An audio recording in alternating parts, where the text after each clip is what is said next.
কোনটা আপনার সন্তান? যে বাচ্চা পেটে থাকাকালীন আপনি মানতেই চান নাই, পেটে পাড়া দিয়ে মারতে চাইছিলেন, ওটা আপনার সন্তান। লজ্জা করে না? যখন আপনি মানে খাইতে চান তখন মনে করেন এটা আপনার সন্তান। এক টুকরা মাংস চাইছিলাম, এক টুকরা মাংস অল্প একটু ভাত দিয়েছিলাম, তখন মনে করেন এটা আপনার বাচ্চা। মাংস ভাত একটু ঝোল চাইছিলাম, মাংসের ঝোল দিয়ে ভাত দেন, তখন মনে করেন এটা আপনার বাচ্চা। চুরির ওপর বাদ দিয়ে মানে গর্তে বাড়ি করে দিয়েছেন, তখন মনে পড়ে না এটা আপনার বাচ্চা। সোনার বাড়িতে কেন আইছেন? সোনার বাচ্চা আপনার বাচ্চা কেমনে হয়? আমি জানি আমি অন্যায় করছি, পাপের শাস্তি আল্লাহ আমার দিছে। আমি এখন বিশ্ব, আমি শূন্য হাতে তোমাকে চাইছি। তুমি আমাকে মাফ করে দাও। তুমি তো বলছো তোমার মেয়ে সুন্দর হবে, তাহলে ছেলে সুন্দর হইলো কেমনে? মনে হয় আমার কাছে লুকাইছো না? লুকাইছি। ডাক্তার যখন কইছিল যে আপনার ছেলে বাচ্চা হইব, তখন মানে মাথায় ভাবছিলাম যে এটা আমি পরে করবো। আমার শাশুড়ি আমার স্বামীর আমি চমকাই দেবো, যখন আমার ছেলে বাচ্চা হইব তার মুখ থেকে তারপর চমকাই যাবো। আমি চমকাই গেছি, আপনাদের চমকাইতে দেয়।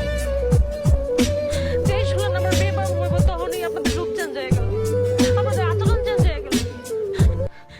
কি করছি আচরণ, কি বিভৎস চেহারা! মেয়েদের প্রতি এত ঘৃণা কিসের আপনাদের?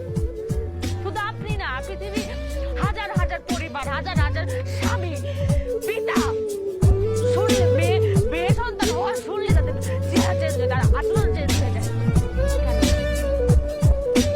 মেয়ে হওয়াকে অভিশাপ, মেয়ে হওয়াকে পাপ, অন্যায়।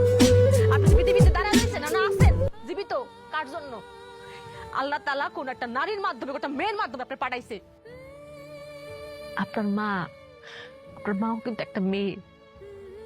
কোন কিতাব, কোন কোরআন বই পুস্তকে লেখা আছে যে বাপের পায়ের নিচে সন্তানের বেহেশত? দেখছেন? দেখবেন না তো। লেখা আছে কোথায়? মায়ের পায়ের নিচে সন্তানের বেহেশত। সে মা একটা মেয়ে। আসলাম আর একটা কথা, আপনারা কি মনে করেন ছেলে সন্তান আমার খুঁটি, আমার শেষ প্রজন্মের খুঁটি? রিজিকের মালিক আল্লাহ। কার মাধ্যমে আল্লাহ খাওয়াবেন এটা একমাত্র আল্লাহ তাআলা ভালো জানেন। সেটা একটা ছেলের মাধ্যমে হইতে পারে, একটা মেয়ের মাধ্যমে হইতে পারে, যে কারোর মাধ্যমে হইতে পারে। কেউ কাউরে খাওয়াইতে পারে না। আল্লাহ পাক খাওয়ান কারোর মাধ্যমে হয়, কারোর উসিলা হয়। আর ছেলেটা যদি খুঁটি হইতো তাহলে এই বাংলাদেশে বৃদ্ধাশ্রমের সংখ্যা বাড়তো না। বাংলাদেশে এমন একটা বৃদ্ধাশ্রম খুঁজে পাবেন না যে বাপ মারে কোনো মেয়ে বৃদ্ধাশ্রমে দিয়েছে। খোঁজ নিয়ে দেখেন, প্রত্যেকটা বৃদ্ধাশ্রমে দিয়েছে তার ছেলে সন্তান। তাইলে মেয়েদের দোষটা কেন? আপনাদের